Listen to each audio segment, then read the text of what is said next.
SD Negeri Perhubungan dalam rangka sosialisasi pelatihan pembelajaran mendalam. Bapak Ibu, sosialisasi kali ini bertujuan untuk meningkatkan profesionalisme panjenengan dalam melaksanakan tugas, khususnya dalam penyampaian materi pembelajaran di kelas, yang mana program pembelajaran mendalam atau yang disingkat PM ini adalah program nasional dari Kementerian Pendidikan. Tujuannya untuk meningkatkan kualitas pembelajaran di kelas, yang mana diharapkan pembelajaran mendalam ini pembelajaran yang bermakna, menyenangkan, sehingga anak-anak atau peserta didik dapat menyerap materi pembelajaran.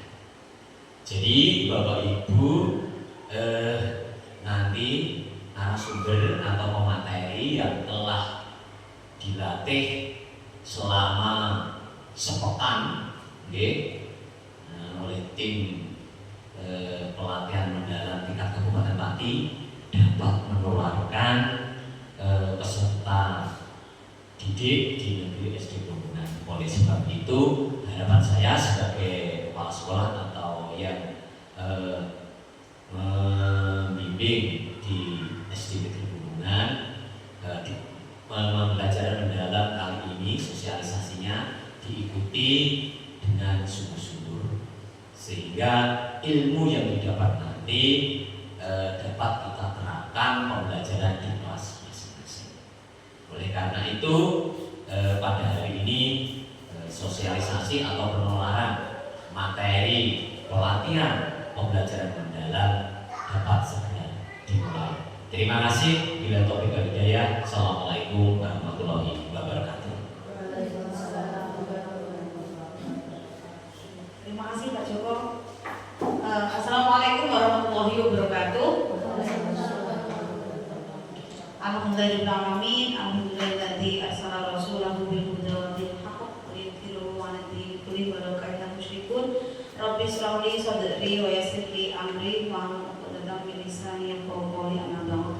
Kepada Pak Joko Saputra yang saya hormati selaku Kepala Sekolah SDN Perhubungan dan ibu-ibu rekan saya tercinta yang saya hormati dan saya banggakan, pertama-tama marilah kita panjatkan puji syukur kepada Allah Subhanahu wa taala yang telah memberikan rahmat, karunia dan hidayah sehingga hari ini kita bisa melakukan aktivitas bagaimana biasanya dengan keadaan yang sehat walafiat.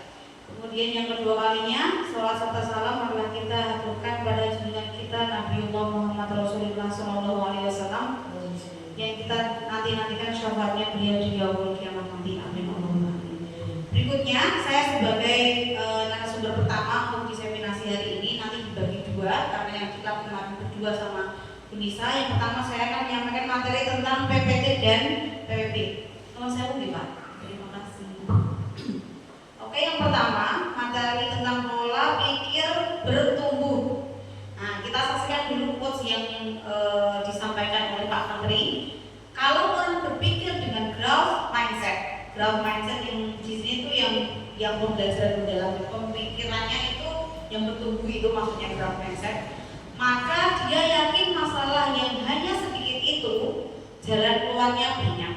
Karena itu jangan menyerah, jangan putus asa, yakinlah ada jalan keluarnya. Intinya keyakinan gitu. Ibu-ibu luar biasa dari Pak Menteri. Berikutnya konsep pola pikir bertumbuh. Nah, yang pertama ini ada pola pikir, tindakan, hasil. Biasanya orang itu kan dari pikiran dulu, kemudian tindakan, ada hasil yang diperoleh. Pola pikir ini akan mendikte tindakan yang dilakukan serta akan menentukan hasil yang akan diperoleh. Berikutnya, pola pikir atau mindset adalah fondasi dari keterampilan skill set dan alat atau tool set. Pola pikir merupakan cara melihat dan cara berpikir saat menghadapi masalah. berperan untuk memperluas cara seseorang dalam melihat dan berpikir. Orang itu kan punya pemikiran atau mindset yang berbeda-beda. Misalkan orang punya masalah langsung stres saja tanpa tindakan, atau yang lain orang berpikir kalau stres itu ibaratnya seperti bola bekel, kalau dijatuhkan dia akan membuang ke atas, seperti itu kira-kira. Mengapa manusia berbeda-beda mindsetnya? Kumpulan keyakinan yang akan menentukan cara seseorang melihat dan berpikir terhadap sebuah kejadian atau pola peristiwa, itu yang dinamakan pola pikir atau mindset. Nah, ini jenis-jenisnya pola pikir dibagi menjadi dua. Yang growth mindset, ini yang bagus, yang pola pikir bertumbuh. Kemudian yang fixed mindset adalah pola pikir tetap. Kalau yang growth mindset itu keyakinan bahwa kecerdasan dan keterampilan bisa dikembangkan lewat banyak hal berarti. Keyakinan, sedangkan fixed mindset adalah keyakinan bahwa kecerdasan dan keterampilan bersifat tetap dan tidak bisa berubah. Jadi ajak saja atau stagnan. Sedangkan yang growth ini bertumbuh dan berkembang seiring waktu juga dengan usaha manusia. Nah, berikutnya ini, kalau yang atas itu adalah pola pikir tetap dari menghindar, menyerah sampai ke belakang. Yang di bawah itu pola pikir bertumbuh. Kita lihat satu persatu dari challenge. Challenge itu tantangan. Kalau orang yang berpikir tetap, dia menghindar, males, mending gak usah gitu misalkan. Kalau yang berpola pikir bertumbuh itu menerima, ya sudah diterima, tidak apa-apa, itu misalkan ada tantangan. Kemudian obstacle itu seperti rintangan. Kalau yang berpola pikir tetap itu menyerah. Kemudian kalau yang pola pikirnya bertumbuh itu memilih untuk lebih bertahan atau survival. Kemudian effort, usaha. Kalau yang orang pola berpikir tetap mikirnya, kalau orang berusaha itu kalau nggak ada hasilnya itu tabzir atau mubazir. Sedangkan orang yang punya pola pikir bertumbuh menyatakan bahwa itu adalah peluang atau peluang emas gitu. Kemudian lagi kalau ada kritik, kalau orang yang berpikir bertumbuh itu memikir itu adalah informasi kritikan itu, sedangkan yang pola pikir tetap memikirkan itu adalah sebuah serangan. Dan yang terakhir, orang yang punya pola pikir tetap kalau melihat orang lain itu sukses akan memikir sebagai ancaman atau saingan mungkin ya. Tapi sedangkan orang yang berpola pikir bertumbuh menganggap orang lain sukses itu adalah sebuah inspirasi. Beda-beda. Sama-sama tantangan, rintangan, usaha sampai orang lain sukses itu ternyata orang memikir itu dengan pola pikir yang berbeda-beda. Berikutnya, dari pola pikir tetap, pola pikir bertumbuh kita bisa belajar. Nah, belajar cara mengenali suara PPT. Suara itu yang menimbulkan kekhawatiran dalam menghadapi tantangan dan kesulitan. Intinya pokoknya pikirannya itu negatif terus gitu ya. Sedangkan orang yang punya pola pikir bertumbuh itu menyadari oh ini ada pilihan ternyata. Gitu. Kemudian berbicara kembali dengan suara PPB, suara yang menimbulkan optimisme dalam menghadapi tantangan dan kesulitan, melakukan aksinya. Berikutnya, nah ini perbedaan lagi. Suara pola pikir tetap dan perbedaan yang ada di suara pola pikir bertumbuh. Misalkan kalau saya gagal berarti saya tidak mampu. Tapi kalau yang pola pikir bertumbuh, kalau saya gagal berarti saya harus mencoba lebih lagi. Dan banyak contoh-contoh kejadian yang lain, seseorang yang hanya menyerah saja, sedangkan yang lain itu yang berpikir ini adalah kesempatan emas atau ilmu yang harus bisa dikembangkan. Misalkan contoh yang lain, saya misalkan yang di bawah pol itu kecerdasan dan kemampuan adalah segalanya dan akan menjadi faktor yang menentukan sukses tidaknya seseorang. Sedangkan yang suara pola pikir bertumbuh, belajar dan berusaha adalah faktor kunci yang akan menentukan sukses dan tidaknya seseorang. Nah, itu tadi dari kita sendiri. Sedangkan kalau karena kita sebagai pengajar di sekolah, maka harus ada kesepakatan dari kita sebagai trilogi pendidikan kalau nggak salah namanya, dari kita di sekolah, kemudian orang tua di rumah dan masyarakat itu adalah satu kesatuan yang bisa menghimpun pendidikan anak-anak itu bisa menjadi baik dan sebagainya itu karena tiga hal tersebut. Hubungan guru dan murid ini, murid mengetahui bahwa gurunya yakin bahwa kemampuan muridnya dalam belajar itu bagus. Kita harus yakin dulu pada diri kita. Kalau kita udah yakin baru kita bisa menularkan ke orang lain. Yang berikutnya, murid menghormati dan menyukai gurunya. Ini tantangan tersendiri Bapak Ibu, tapi secara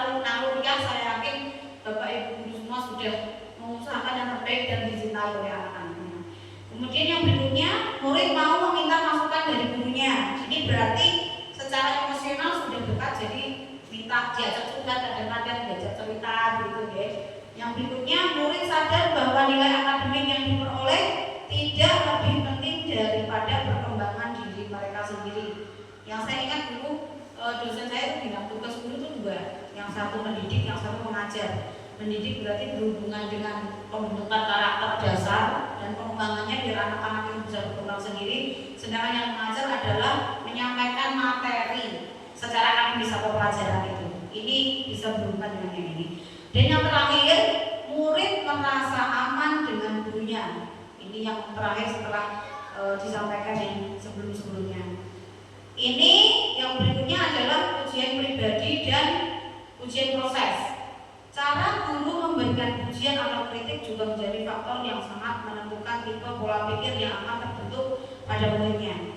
Dua pujian berikut ternyata memberi dampak yang sangat berlawanan. Kamu sangat pintar, itu pujian dari pribadi seorang guru menyampaikan kamu pintar sekali misalkan. Tapi kalau pujiannya proses, kamu pasti sudah bekerja keras. Sebenarnya itu sama-sama pujian, tapi dampaknya itu beda. Karena yang satu pribadi, yang satu proses berhubungan dengan pembelajaran. Contoh yang lain, misalkan ini berhubungan dengan matematika. Kamu yang berbakat dari matematika, itu kalau secara pribadi misalkan kita nyanjung anak, itu kan sebagai apresiasi juga dia, Bapak Ibu pasti sudah sering dilakukan juga di kelas. Kalau ujian proses, kamu butuh materi matematika yang akan menatap otak kamu nanti, gitu misalkan. Kamu anak baik, kamu patut diapresiasi karena usahamu sangat baik. Nah, itu juga sedikit berbeda. Nah, ini the power of kata yet. Yet itu kalau di bahasa Inggris artinya belum. Belum itu kan artinya masih ada proses yang bisa dilakukan sehingga nanti bisa. Yang tadinya belum bisa berhasil, intinya seperti itu. Kemudian target performa versus target pembelajaran. Di dalam program kelas ada dua target, yaitu yang pertama target performa untuk membuat seseorang terlihat pintar seperti mendapatkan nilai A untuk bahasa Inggris. Sedangkan target pembelajaran untuk membantu seseorang belajar seperti mampu berkomunikasi dalam bahasa Inggris. Artinya kalau target performa ini berhubungan dengan nilai saja, nilai orientasi hasil. Sedangkan target pembelajaran adalah targetnya anak mampu memahami materi yang disampaikan oleh guru dengan bahasa yang komunikatif.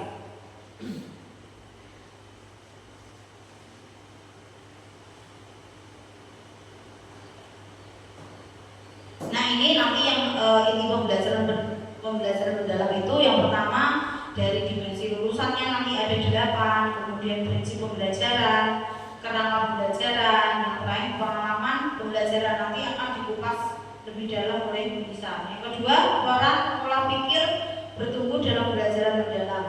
Ini yang atas surface learning, itu berarti pembelajaran yang masih di permukaan. Growth mindset setelah surface learning yang biasa-biasa aja, itu akan ke growth mindset. Berpindah dari surface learning ibarat keluar dari zona nyaman yang harus melewati zona ketakutan dulu, kekhawatiran misal tidak bisa dan lain-lain agar bisa masuk ke deep learning, cakupannya lebih luas dan juga lebih dalam, sangat memahami. Oleh karena itu, growth mindset dibutuhkan agar bisa menghilangkan rasa takut untuk berhadapan dengan hambatan, tantangan, dan kesulitan. Ini sama kayak yang tadi. Kerangka pembelajaran mulai dari praktek pedagogis, kemudian praktek pedagogis itu diantaranya penggunaan model dan metode pembelajaran, berfokus pada pemecahan masalah yang kontekstual, kolaboratif, serta eksplorasi banyak ide-ide yang akan sering dihadapkan dengan berbagai hambatan. Kemudian lingkungan pembelajaran, pengembangan budaya belajar demi menciptakan iklim belajar yang kondusif serta bisa memotivasi murid untuk lebih bisa berkembang. Kemudian kemitraan pembelajaran di sini, misalkan kita bermitra dengan pihak puskesmas, kadang-kadang juga dengan pihak kepolisian, juga dengan tentara, bisa juga dengan orang tua atau pihak desa atau lingkungan yang lain. Misal pembelajaran IPAS berhubungan dengan misalkan di sini dengan petani, punya sawah, praktek apa gitu misalkan, itu bisa dimanfaatkan. Yang terakhir pemanfaatan digital, karena IT saat ini memang sangat berkembang, jadi ya kita menggunakan IT yang ada semaksimal mungkin. Kemudian nanti pengalaman belajar, memahami, mengaplikasi, merefleksi aplikasi prinsip-prinsip pembelajaran ada 3, kesadaran, bermakna, dan menggembirakan. Ternyata saya pikir dulu menggembirakan itu menyenangkan saja. Ternyata menggembirakan di sini yang dimaksudkan adalah anak-anak paham. Akhirnya mereka bilang, oh ini ternyata. Aha, ternyata seperti ini. Kalau kata Bu Murid itu aha momen. Yang berkesadaran itu maksudnya adalah bahwa murid-murid itu sadar bahwa dia harus, oh aku sepertinya butuh ya harus belajar tentang materi ini. Sedangkan bermakna itu yang dihubungkan dengan kehidupan sehari-hari. Profil lulusan ini ada kreativitas, penerapan kritis, komunikasi, kolaborasi, kemandirian. Nanti akan dibahas berikutnya oleh Unisa. Materi berikutnya akan disampaikan oleh Unisa Oleh Daud. Silakan Unisa.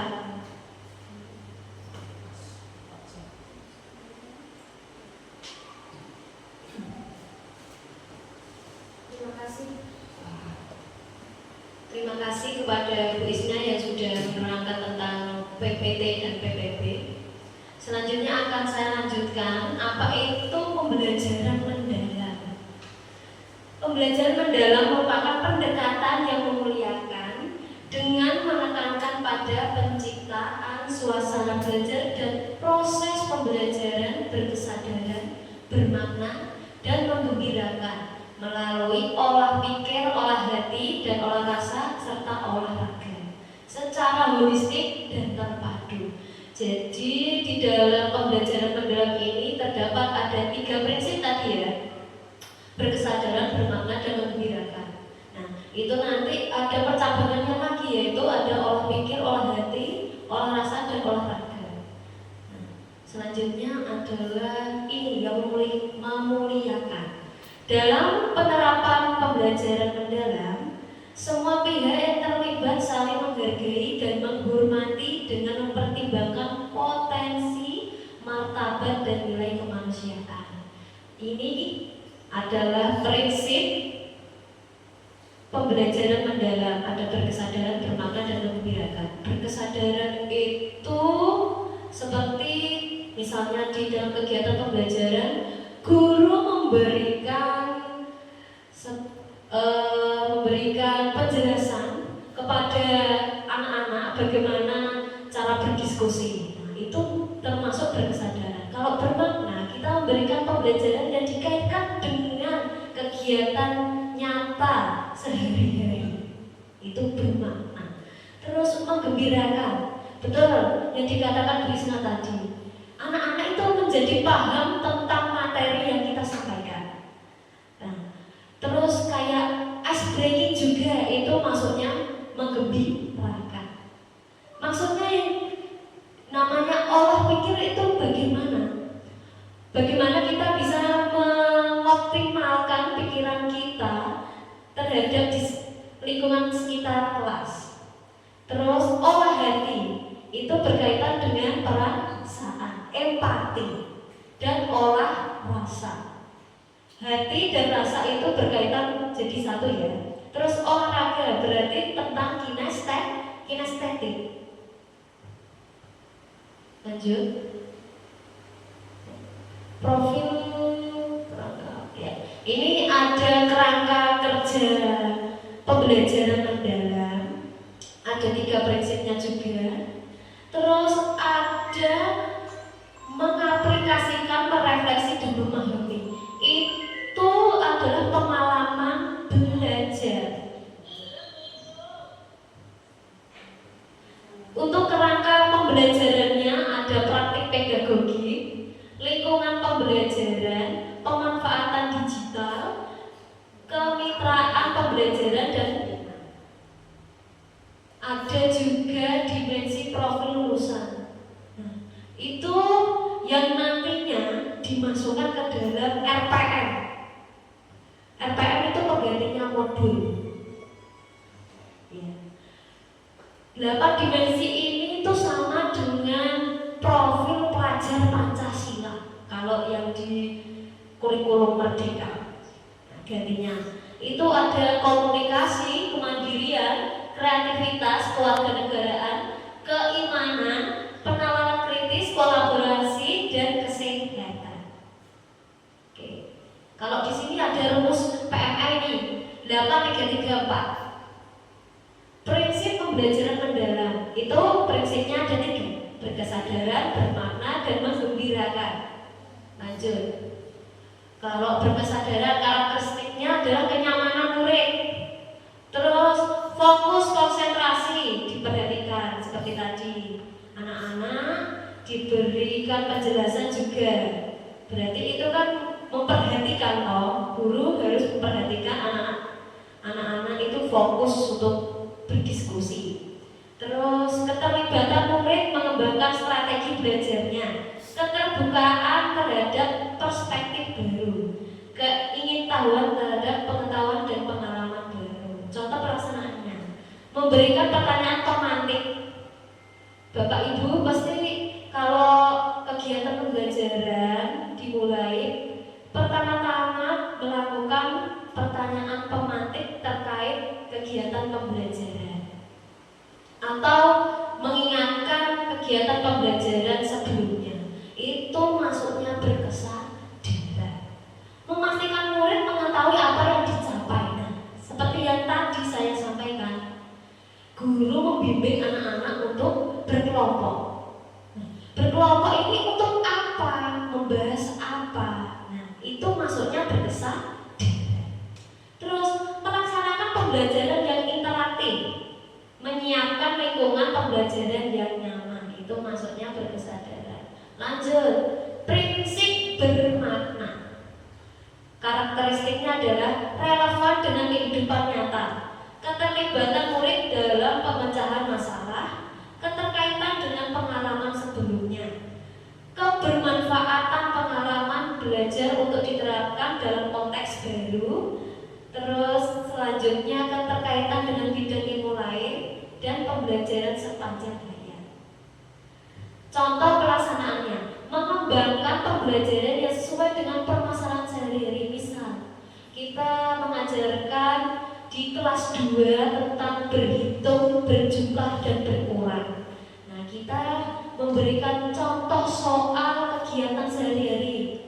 Contohnya, Mira membeli permen di warung senilai 2.000. Nah, padahal dia mendapat uang dari ibunya 5.000. Sisanya berapa? Nah, seperti itu kita menyesuaikan dengan kegiatan sehari-hari anak. Lanjut, melibatkan murid dalam merancang pembelajaran seperti memilih proyek, menentukan isu, dan lain-lain. Berarti kalau pembelajaran seperti ini tuh pendekatannya ke diferensiasi sesuai dengan kebutuhan siswa. Nah, kebutuhan siswa itu dibagi menjadi 3. Ada visual, auditori, dan kinestetik. Nah, berarti LKPD-nya nanti berbeda-beda. Ya, berbeda-beda malah lebih baik, karena itu sama saja guru memfasilitasi anak-anak bertumbuh dengan kebutuhannya atau dia belajarnya. Menunjukkan ilustrasi yang menggambarkan perbedaan antara kenyataan dan pengetahuan yang dimiliki. Lanjut. Menggembirakan, karakteristiknya adalah lingkungan pembelajaran yang interaktif, aktivitas pembelajaran yang menarik, menginspirasi, tantangan yang memotivasi, ketercapaian keberhasilan belajar, dan memberikan ruang untuk kreativitas. Contoh pelaksanaannya adalah guru sebagai fasilitator, bukan jadi ini ya, apa sih namanya? Penyampaian materi semata. Iya, hanya penyampaian materi semata. Nah, memberikan dukungan dan tantangan yang sesuai dengan kemampuan murid. Nah, ini yang saya maksudkan, sesuai dengan gaya belajar anak, entah itu auditori, visual, atau kinestetik. Nah, ini tentang olah hati dan olahraga. Nah, olah hati adalah proses pendidikan untuk mengasah budi pekerti serta menanamkan nilai-nilai moral. Untuk olah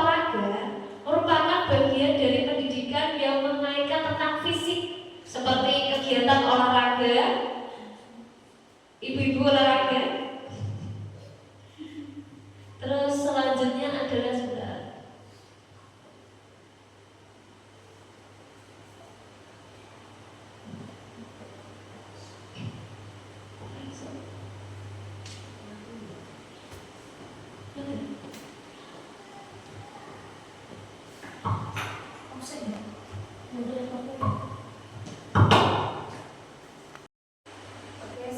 selanjutnya adalah olah pikir.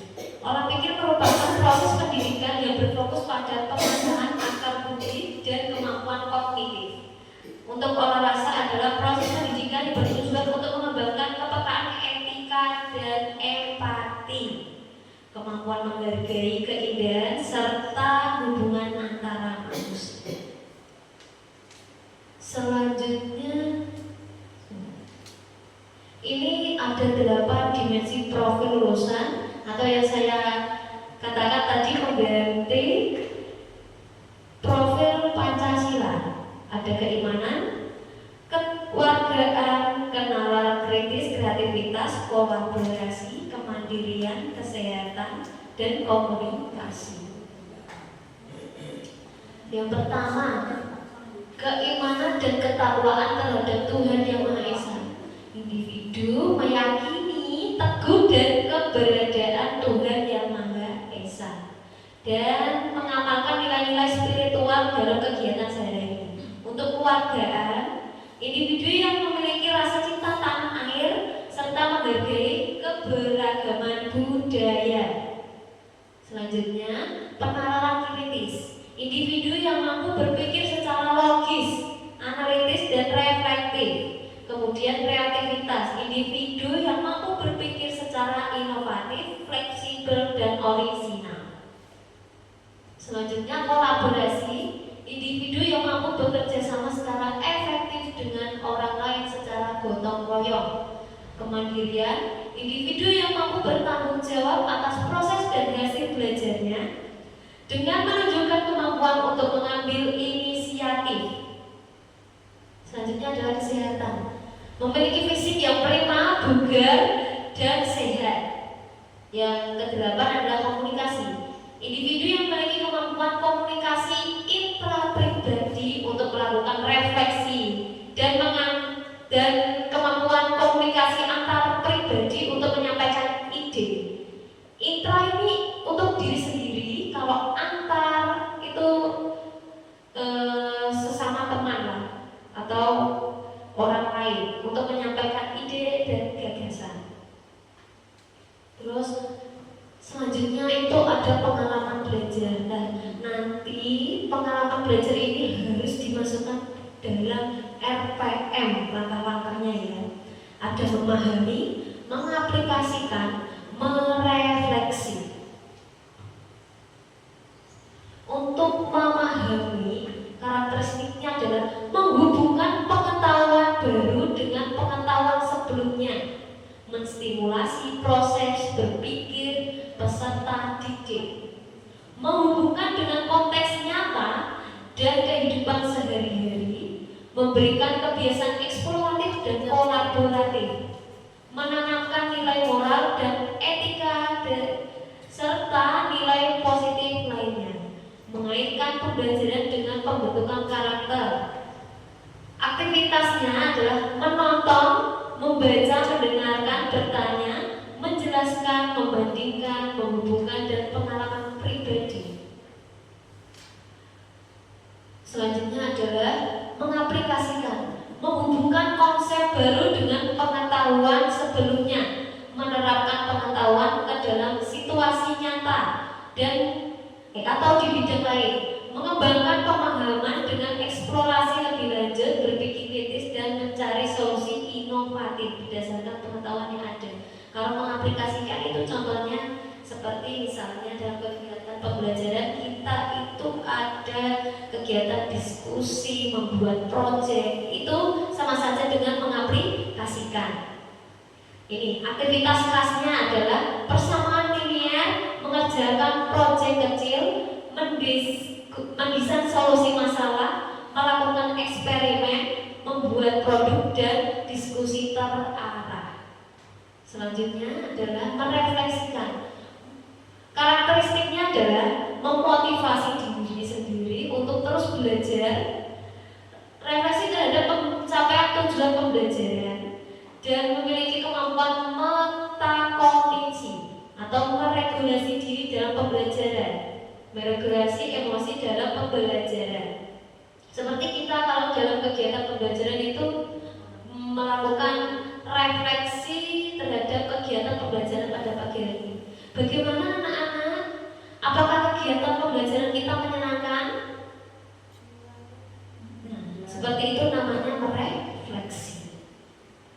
Terus ini contoh aktivitasnya, menyampaikan motivasi belajar sesuai dengan pengalaman yang diperoleh. Terus penilaian diri sendiri terhadap pencapaian tujuan pembelajaran. Peserta didik dapat membuat ringkasan materi yang dipahami untuk menguji pemahaman mereka sendiri. Peserta didik mampu mengendalikan emosi seperti kecemasan, stres, dan frustasi. Ini kerangka pembelajaran mendalam itu ada praktek pedagogi, kemitraan pembelajaran, lingkungan pembelajaran, pemanfaatan digital. Nah, kalau praktek pedagogi itu penerapan strategi pembelajaran, contohnya kayak PBL, PJBL, inquiry, cooperative learning, itu namanya praktek pedagogi. Selanjutnya adalah kemitraan pembelajaran. Kemitraan pembelajaran itu sama halnya kayak sekolahan bermitra dengan masyarakat, desa, orang tua, komite, atau media pendidikan lainnya, itu namanya kemitraan pembelajaran. Selanjutnya ada lingkungan pembelajaran, menciptakan lingkungan belajar yang aman, nyaman, memotivasi murid untuk bereksplorasi, berekspresi, dan berkolaborasi, menggunakan platform pembelajaran daring, pemanfaatan lingkungan sekolah maupun sekitarnya. Inquiry kolaboratif. Inquiry kolaboratif adalah suatu pendekatan atau metode pembelajaran yang melibatkan kolaborasi antara guru, siswa, atau keduanya untuk menyelidiki, menganalisis data, dan merefleksikan praktik atau pembelajaran demi menemukan solusi serta meningkatkan hasil belajar. Metode ini menekankan pada diskusi, eksplorasi ide secara kelompok, dan refleksi kolektif untuk memecahkan masalah, bukan sekedar mencari jawaban cepat. Berarti inquiry kolaboratif itu harus berdasarkan data. Kita harus mencari datanya dulu melalui observasi. Tujuan inquiry kolaboratif adalah yang pertama, meningkatkan efektivitas pembelajaran. Yang kedua, mengembangkan keterampilan abad 21. Yang ketiga, menciptakan komunitas belajar yang kuat. Selanjutnya adalah peran inquiry kolaboratif. Peran inquiry kolaboratif sangat penting dalam pendidikan karena mendorong pertumbuhan guru, meningkatkan kualitas pembelajaran, dan mengembangkan komunitas pembelajaran yang hidup. Inquiry kolaboratif memungkinkan guru untuk memecahkan masalah pembelajaran bersama, saling mendukung, dan menciptakan budaya sekolah yang reflektif, dinamis, serta berfokus pada peserta didik. Ada langkah-langkahnya untuk menerapkan inquiry kolaboratif. Yang pertama, identifikasi masalah. Yang kedua, perencanaan. Yang ketiga, implementasi atau observasi. Yang keempat, pengumpulan data. Yang kelima, refleksi dan analisis. Ciri-ciri dari inquiry kolaboratif adalah berbasis data, non-hierarkis, dan implementasi, pengumpulan data, refleksi, dan analisis. Selanjutnya adalah ada komponen RPM. Yang pertama itu dimensi profil lulusan yang ada 8 tadi. Terus capaian pembelajaran, tujuan pembelajaran, alur tujuan pembelajaran. Yang kelima adalah pemahaman bermakna. Yang keenam adalah pedagogis. Yang selanjutnya adalah kemitraan pembelajaran. Yang kedelapan, lingkungan pembelajaran. Yang kesembilan, pemanfaatan digital dan media pembelajaran. Yang kesembilan adalah terdapat kegiatan pengalaman belajar.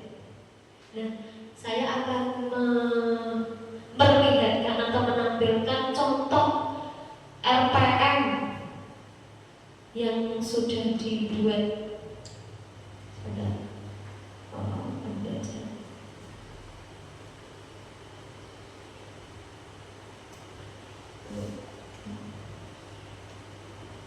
Ini RPM kelas 3. Materinya itu tentang metamorfosis atau siklus hidup manusia. Ini menggunakan pendekatan berdiferensiasi. Nah, pendekatan berdiferensiasi itu kita mengelompokkan anak-anak sesuai dengan gaya belajarnya. Ada visual, auditori, dan kinestetik. Nah, di dalam pendekatan diferensiasi itu ada diferensiasi proses, diferensiasi konten, sama diferensiasi produk. Proses itu dimana kegiatan pembelajaran dimulai dan kayak media-media itu masuknya di proses. Contohnya kayak gini, guru menyiapkan materi pembelajaran berupa PowerPoint. Nah, ini untuk kebutuhan yang visual. Kemudian guru menyiapkan materi berupa video pembelajaran. Berarti ini untuk kebutuhan anak yang auditori. Terus ini media pembelajaran yang diorama. Yang ketiga adalah kinestetik. Berarti media pembelajaran yang nyata, diorama. Untuk diferensiasi konten,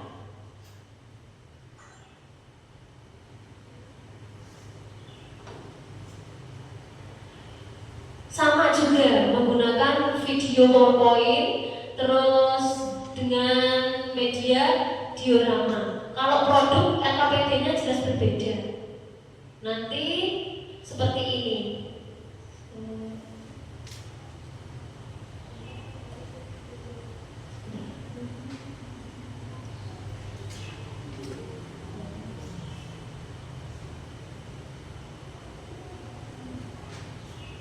Nah, ini untuk anak yang visual. LKPD untuk anak yang visual seperti ini. Ini untuk LKPD anak yang visual.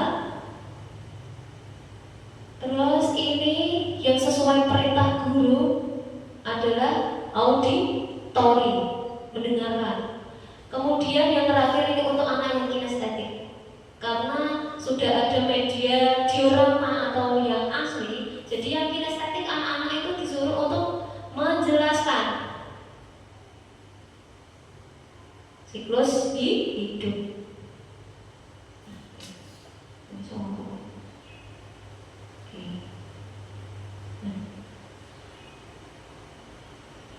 Lanjut kita ke komponennya langsung saja. Di sini ada dimensi profil lulusan yang menggantikan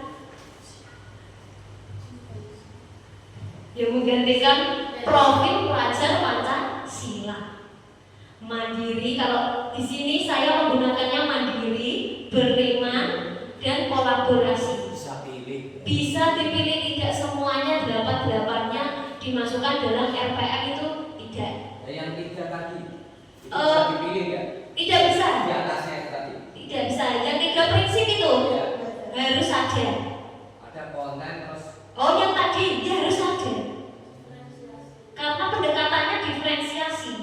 Itu harus ada semua. Orang bisa dipilih satu. Tidak bisa. Tergantung kondisi anak-anak. Tergantung ya gaya belajar anak-anak.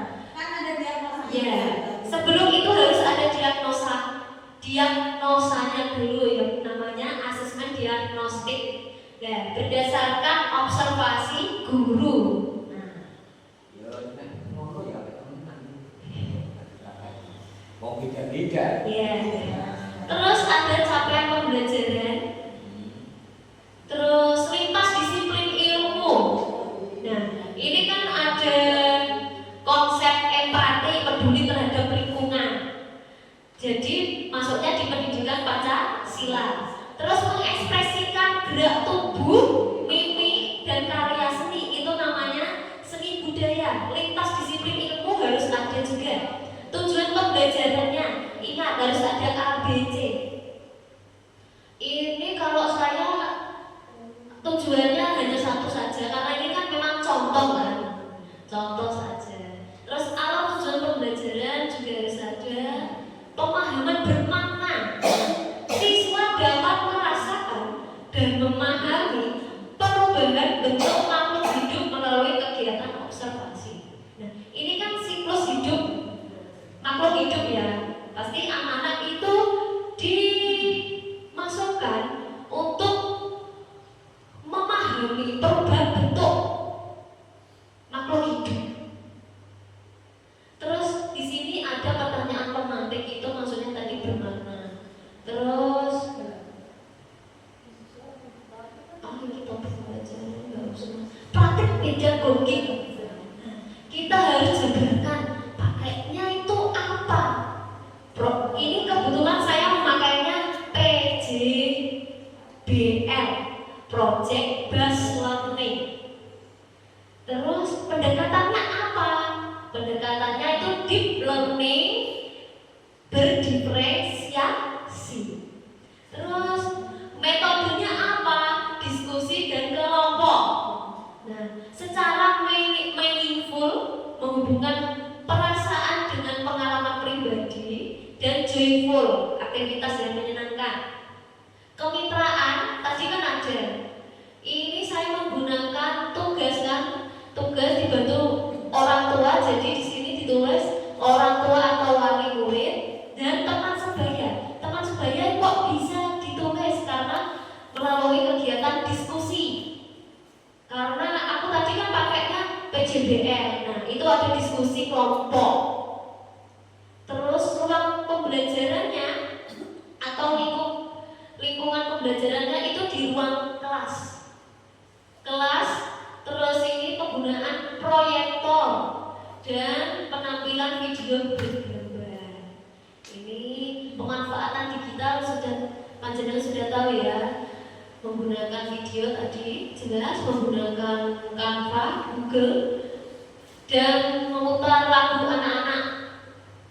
Nah, ini di dalam langkah-langkahnya terdapat 3 prinsip pembelajaran mendarat. Ada berkesadaran. Guru memberikan pertanyaan pemantik yang berkaitan dengan siklus hidup. Maksudnya kebersadaran dan memahami. Memahami tadi adalah pengalaman pembelajaran. Terus untuk diferensiasi konten ini masuknya berarti memahami. Terus peserta didik menyaksikan video tentang metamorfosis juga memahami. Guru memberikan pertanyaan pemantik berarti berkesadaran dan memahami. Sintak yang kedua menyusun rancangan proyek. Di sini masuknya diferensiasi proses. Guru menyampaikan bahan dan alat untuk pembuatan proyek yang akan digunakan. Nah, masuknya berkesadaran. Selanjutnya adalah membuat jadwal.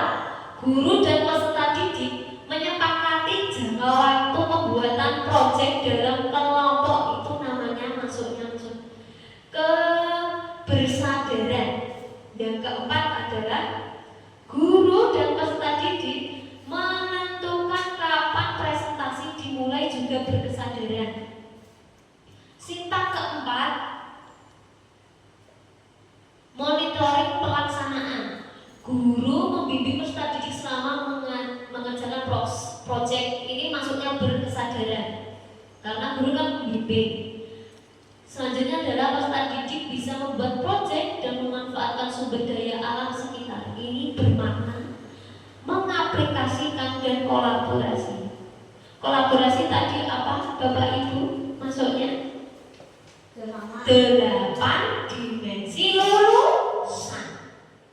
Terus yang bermakna adalah 3 prinsip pembelajaran mendalam. Kalau pengaplikasian masuknya di pengalaman belajar. Isinya ini tadi, pengalaman belajar, prinsip pembelajaran mendalam, dan 8 dimensi lulusan. Ujungnya lanjut, memuji dan memberikan penilaian proyek. Ini mengaplikasikan peserta didik melaksanakan presentasi. Nah, ini mengaplikasikan. Terus guru memberikan apresiasi, itu menggembirakan dan merefleksikan. Terus yang evaluasi juga masuknya ke merefleksikan. Sudah. Selanjutnya akan dibuka sesi tanya jawab. 2 penanya, monggo. Siapa yang ingin bertanya terkait penjelasan PPT dan PPB serta pembelajaran mendalam? Terima kasih atas paparan pembelajaran mendalam yang terakhir ini.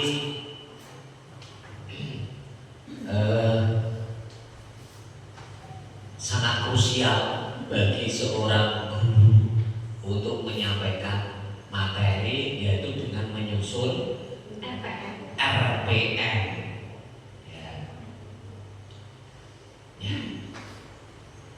Sebelum menyusun RPM itu kan guru mencari pola pikir bertumbuh peserta didik, ya kan? Supaya seorang guru dapat menyusun RPM sesuai dengan apa itu tadi ada 3 belajarnya. Nah, pertanyaan saya, bagaimana seorang guru dapat menumbuhkan pola pikir bertumbuh pada siswa? Terima kasih. Akan dijawab oleh Bu Isna karena itu penjelasan dari Bu Isna ya. Monggo Bu Isna. Terima kasih atas pertanyaannya Pak Joko. Karena ini tadi berhubungan dengan nanti juga itu ngeling sama materi yang bisa KPM. Kalau ngeling sama materi saya tadi karena PPT dan PPB. Jadi kalau untuk menumbuhkan anak-anak itu bisa agar bisa punya pola pikir yang bertumbuh, itu memang prosesnya tidak bisa seperti membalikan telapak tangan Pak. Itu tadi berhubungan juga dengan teknologi pendidikan. Memang dari rumah kita harus berkomunikasi dengan orang tua, kita sebagai guru juga harus terus belajar, juga berhubungan dengan masyarakat. Nah, contoh itu yang bisa kita laksanakan adalah misalkan pada saat kita mau yang bertumbuh, itu memang prosesnya tidak bisa seperti membalikan telapak tangan Pak. Itu tadi berhubungan juga dengan teknologi pendidikan. Memang dari rumah kita harus berkomunikasi dengan orang tua, kita sebagai guru juga harus terus belajar, juga berhubungan dengan masyarakat. Nah, contoh itu yang bisa kita laksanakan adalah misalkan pada saat kita mau menerimakan rapor, kita mengundang orang tua, itu bisa kita komunikasikan. Namun dalam sehari-hari kalau saya biasanya melakukan pembinaan sebisa saya sama anak-anak, terus lancar berkomunikasi sama orang tua, juga dengan rekan-rekan dan Pak Kepala Sekolah sendiri seandainya ada sesuatu yang bisa dibicarakan, nanti misal ada masalah kita punya solusinya. Setelah seperti itu komunikasi yang terbentuk, anak-anak itu juga yang penting intinya anak-anak itu tidak terlalu dilayani, tidak terlalu dimanja kalau saya bilangnya sama orang tua itu. Jadi ternyata pola pikir anak itu bisa tumbuh dengan sendirinya itu karena perlakuan kita.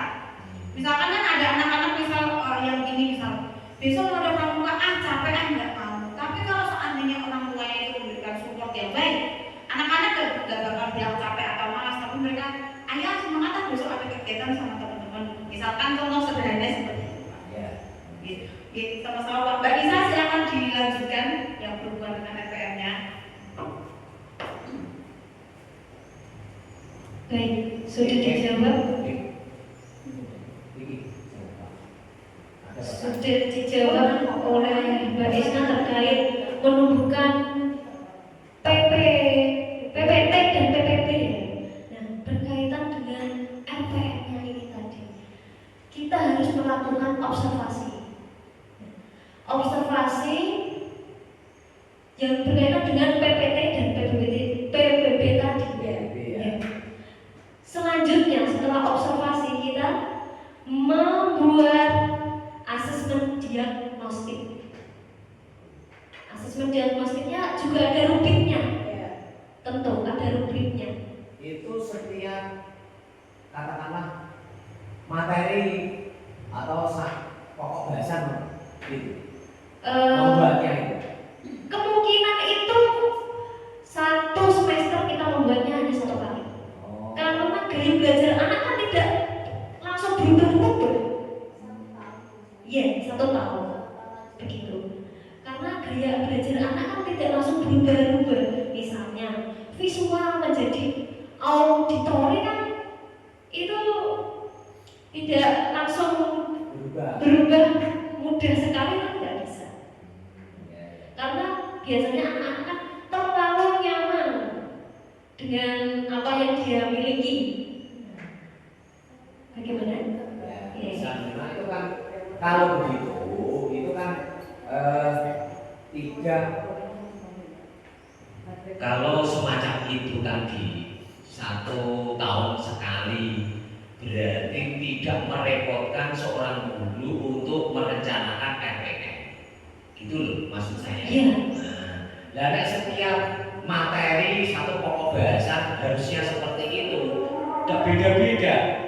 Dan guru repot. Nah, kalau memang 1 tahun sekali di awal tahun ajaran baru untuk menentukan itu ya ada masalah. Oke, terima kasih. Ya. Selanjutnya Nggak usah, nggak ada, sudah cukup. Sudah 1 jam. oh begitu. Terima kasih. Ditutup saya. Terima kasih kepada Bapak Ibu yang sudah menyempatkan waktunya untuk berada di tempat ini, bertukar ilmu dengan saya, dengan rekan saya Mbak Krisna. Terima kasih saya ucapkan. Kalau ada salah kata mohon dimaafkan. Wassalamualaikum warahmatullahi wabarakatuh. Sampai itu.